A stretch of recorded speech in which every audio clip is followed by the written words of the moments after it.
देखिए, सीधी सी बात है, बंगाल का चुनाव काफी दिलचस्प हो रहा है, लेकिन जो भी जमीनी हकीकत हम तक जो संदेश पहुंच रहा है उसमें ये स्पष्ट दिख रहा है। लोग बता रहे हैं, अलग अलग पॉलिटिकल पार्टीज के या ऑब्जर्वर्स या प्रेस के लोग, कि ममता जी की पार्टी को एक ह्यूज एज है।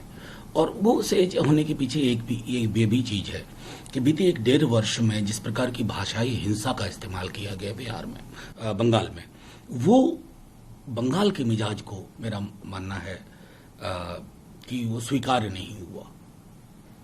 असम में भी इलेक्शन, गांधी वहां पर थे, राहुल गांधी ने कहा कि बीजेपी जो है असम को नागपुर से चलाना चाहती है और जो सारे आदेश वहां से आते हैं वो यहाँ पे इम्प्लीमेंट कराना चाहती है, जबकि हमारी अगर सरकार बनती है तो हम जनता की बात सुन करके उसमें इम्प्लीमेंट करेंगे। देखिए, असम में हम भी गठबंधन के हिस्सा हैं। हमारे नेता प्रतिपक्ष, हमारी पार्टी तिनसुकिया में लड़ रही है, वो खुद भी है।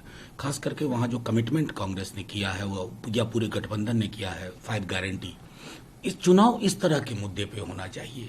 दुनिया का कोई भी मुल्क, दुनिया का कोई भी हिस्सा लंबी चौड़ी मस्जिद, मंदिर, गुरुद्वारे, चर्च की वजह से नहीं जाना चाहता। इंसानी रिश्तों, मानवीय सूचकांक में आप कहाँ हैं, वो मुद्दे अगर प्रबल हों, महत्वपूर्ण हो, तब सरकारें चुनी जानी चाहिए, मेरा ये मानना है। सर, हरियाणा के द्विज गृह मंत्री हरियाणा के रोहिंग्या मुसलमानों के बारे में सवाल पूछने पर उन्होंने कहा कि सबकी जानकारी इकट्ठी की जा रही है, सब पे कार्रवाई की जाएगी। फिर से उन्होंने दोहराया कि भारत जो है धर्मशाला नहीं है। मैं तो सीधे से कहूंगा कि गृह मंत्री वो है नहीं देश के, और हमने तो सदन में कई सारे प्रश्नोत्तर देख चुके हैं। अब अनिल विज जी की दिक्कत है कि वो हरियाणा में जो पूछ चाहते हैं वो हो नहीं पा रही है, तो अपनी पूछ के लिए किस किस की पूछ पकड़ बैठेंगे और क्या क्या बोल बैठेंगे। मैं तो सिर्फ इतना ही कहता हूं कि कुछ काम केंद्र सरकार के हैं, वहां विमर्श चल रहा है, उस पर चर्चा होने दीजिए।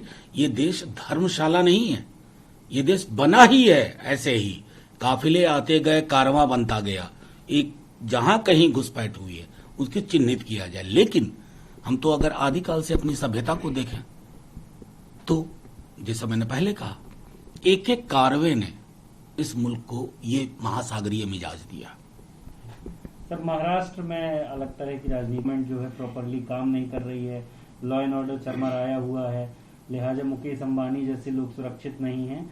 इस सरकार को इस्तीफा दे देना चाहिए मुख्यमंत्री को, और प्रेसिडेंट रूल महाराष्ट्र में लागू होना चाहिए। वो उनकी ख्वाहिश पूरी नहीं होगी, शायद उनकी ख्वाहिश के पीछे की जो मंशा है हम समझ रहे हैं। लेकिन अगर प्रेसिडेंट रूल की बात होती है तो जरा भाजपा शासित राज्यों को उठा लें, दूर क्यों जाए, उत्तर प्रदेश उठा लें, फिट केस है प्रेसिडेंट रूल का। वकालत करेंगे नारायण राणे साहब। और मैं समझता हूं मुकेश अंबानी जी की जिंदगी बहुत महत्वपूर्ण है, लेकिन इस देश के संविधान के हिसाब से एक आम अदना नागरिक, मुकेश अंबानी और किसी बड़े बड़े राजनेताओं की जिंदगी में कोई फर्क नहीं है। जहां कहीं किसी की जिंदगी पर हमला होता है या इस तरह की साजिश होती है, वो बराबर का महत्व रखता।